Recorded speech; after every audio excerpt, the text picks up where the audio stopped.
मनोज एक छोटे से गांव में रहता था। उसकी जिंदगी एक ही रूटीन में बंधी हुई थी। सुबह उठना, खेत पर काम करना और फिर थक कर घर लौट आना।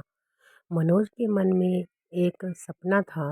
वह बड़ा आदमी बनना चाहता था, लेकिन उसे लगता था कि उसकी सीमित साधनों और गांव की साधारण जिंदगी में यह मुमकिन नहीं है।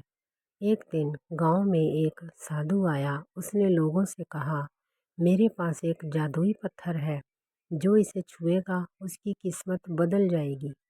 मनोज को यह सुनकर बहुत उत्साह हुआ। वह साधु के पास गया और जादुई पत्थर के बारे में पूछा। साधु ने उसे पत्थर दिया और कहा, सिर्फ मेहनत और सच्ची नीयत से ही ये पत्थर काम करेगा। मनोज पत्थर लेकर घर लौट आया और हर दिन उसे अपने पास रखकर मेहनत करने लगा। खेतों में काम करते हुए वह अब पहले से ज़्यादा मेहनत करता और सोचता कि जल्द ही उसकी किस्मत बदलने वाली है। कुछ महीनों में मनोज के खेतों में फसल दोगुनी होने लगी। उसका नाम गांव भर में फैल गया। लोग उसकी तरक्की देखकर हैरान थे। एक दिन साधु फिर से गांव आया।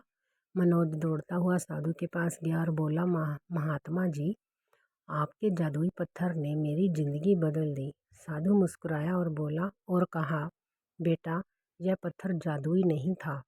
असली जादू तेरी मेहनत, नीयत और विश्वास में था। मनोज हैरान रह गया, लेकिन उसने समझ लिया कि असली ताकत खुद के अंदर होती है। उसने साधु को धन्यवाद दिया और जिंदगी में कभी हार ना मानने की कसम खाई।